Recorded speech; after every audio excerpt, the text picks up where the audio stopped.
Chapitre 1. Origine. Je suis né lors du 21e jour de la première lune d'hiver de l'an 1194.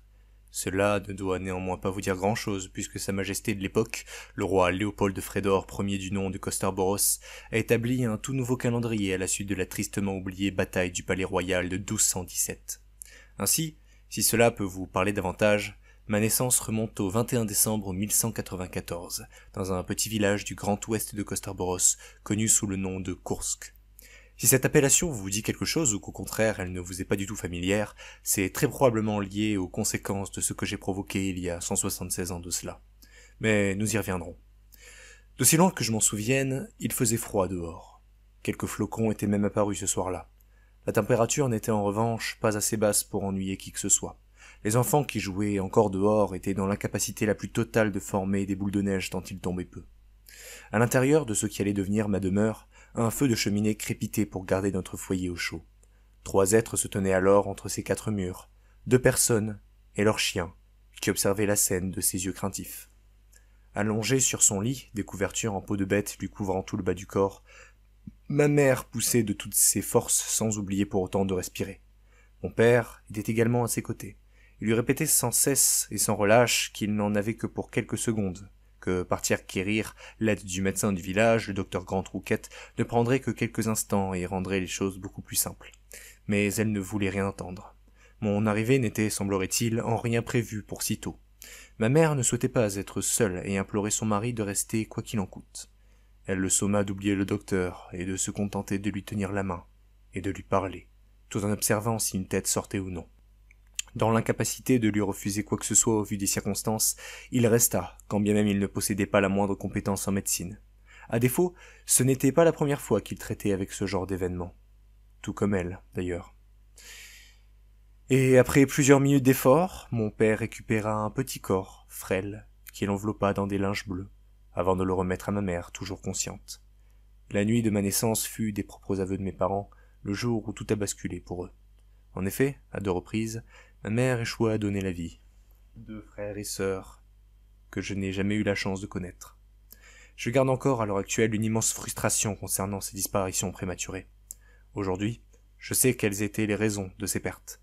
Tout d'abord, les conditions d'accouchement de l'époque qui laissaient peu de chance à la fois à la mère et aux nourrissons de s'en sortir. Mais aussi et surtout parce que mes parents proviennent de 2 espèces différentes. Elfes, nains, gnomes, humains. La nature ne permet pas aux espèces n'appartenant pas à la même race de se reproduire. Heureusement pour moi, mon père humain avait épousé une semi-gnome. Les semi-gnomes sont les descendants d'un ancêtre orc et d'une gnome. Les orques étant des entités créées purement magiquement par le grand mage rouge il y a de cela des millénaires, ces derniers ont su se reproduire avec toutes les espèces existantes afin de faire perpétuer leur espèce. Telle est la raison de l'existence des semi-elfes, des semi-nains, et même des semi-orques. Ce terme étant d'ailleurs employé injustement à la place de celui de semi-humain. Cet abus de langage provenant de la volonté humaine de ne pas être assimilé à ces êtres qu'ils perçoivent comme hideux. En effet, c'est à travers leur race que l'héritage orc est le plus visible, prenant même le pas sur leur génome humain, une preuve parmi tant d'autres d'un souhait de pureté qui réside en eux. Si tu ne me ressembles pas, alors tu n'es pas mon égal, et si tu n'es pas mon égal, tu mérites d'être puni. Cette génétique nouvelle a permis aux semi-gnomes d'être plus grands que leurs congénères gnomes. Nous avons hérité d'une taille similaire à celle des plus petits des hommes. Cependant, nous ne pouvons plus grandir passé nos premières années, et nous prenons des décennies de plus que les humains pour vieillir d'1 an, expliquant notre longévité. Mais surtout, comme chacune des autres semi-espèces, nos femmes peuvent se reproduire avec toutes les autres races, ou en tout cas sur le papier. Les chances restent minimes du fait du trop grand nombre de divergences physiques existant entre nous. Mais, quoi qu'il en soit, je fus le seul rescapé, le seul qui réussit à naître sans mourir. Mes propres parents n'y croyaient même pas au début. Se mettant d'avance en tête que l'accouchement allait une nouvelle fois échouer, mon père s'était donné la peine de creuser un petit trou dans le jardin. Sa surprise, quand il m'aperçut, fut telle qu'il se jura de passer tous les jours à l'église pour remercier le seigneur Ragnar d'avoir exaucé ses prières. Connaissant la vérité sur le dieu créateur Rougnor aujourd'hui, il serait chose aisée de juger la réaction primitive de mon paternel. Ce n'est pas pour autant que je m'abaisserai à le faire. Nous étions à une époque où beaucoup de choses étaient floues, et où, à défaut d'avoir quelqu'un de véritablement bon envers autrui à vénérer, les hommes se tournaient vers des divinités observatrices, n'ayant plus le moindre impact sur ce monde depuis sa création. Parfois, Il vaut mieux laisser les autres croire à des mensonges qui leur permettent d'apprécier la vie, plutôt que de leur apporter les vérités qui risquent de leur en ôter le goût. Mon père devint un fervent croyant depuis ce jour-là. Il se jura même d'arrêter de consommer des breuvages alcoolisés en guise de remerciement. Il abandonnera néanmoins très vite cette bonne résolution pour le plus grand plaisir de Marjorine la tavernière quand de nouveaux enfants entreront dans sa vie. Là encore, nous y reviendrons. Ma mère, quant à elle, me considéra comme la chose la plus précieuse à ses yeux. Toute bonne mère doit bien cela à son enfant. Mais pour la mienne, ce fut d'autant plus vrai que je fus sa seule véritable réussite. Elle s'en voulait d'avoir raté à donner la vie 2 fois de suite. Elle se pensait faible. Elle s'imaginait ne jamais connaître la joie d'être mère un jour. Et avec moi, elle pouvait enfin réaliser son rêve.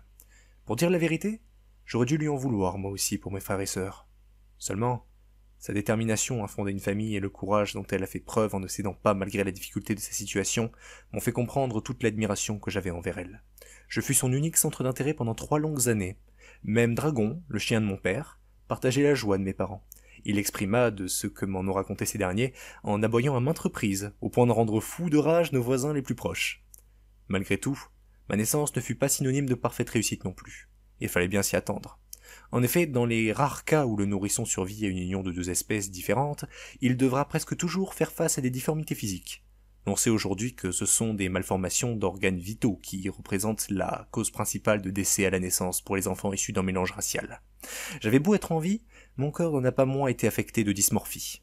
Les signes les plus visibles se trouvaient, sans surprise, sur mon visage. Mon œil gauche était un peu plus grand que mon œil droit, et l'épaisseur de mon nez me causa de légers problèmes respiratoires, lors de mes premières années de vie en tout cas. Également, je n'ai jamais eu le moindre orteil, et mes articulations étaient plus fragiles que la norme. Pour autant, ce corps me convenait parfaitement. Mes 5 sens fonctionnaient, bien que certains étaient plus ou moins performants, et aucun de mes organes vitaux n'était atrophié. C'était tout ce qui m'intéressait. Le reste n'était qu'artifice. Aussi, n'ai-je jamais eu droit à la moindre remarque désobligeante, ni même au moindre commentaire sur ces difformités, ni de la part de mes parents, ni de la part d'autrui. Il faut dire qu'en ce bas monde, l'on trouvera toujours plus malchanceux que soi de toute façon.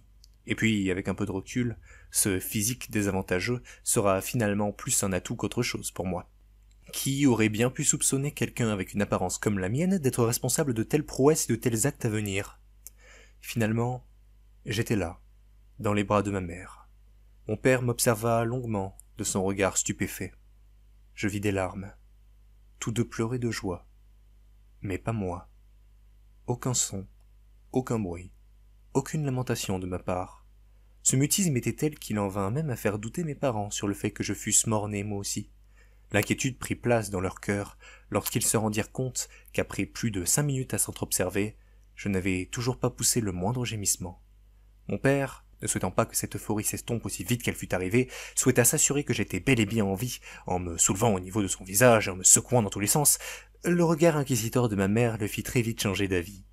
Et avant même qu'il ne puisse échanger la moindre observation, la moindre remarque ou le moindre reproche, ils entendirent enfin un bruit, celui de mes lèvres qui tétaient. Accroché au sein de ma mère, je pris ainsi mon tout premier repas. Ce fut la preuve tant attendue qui mit fin à leurs doutes.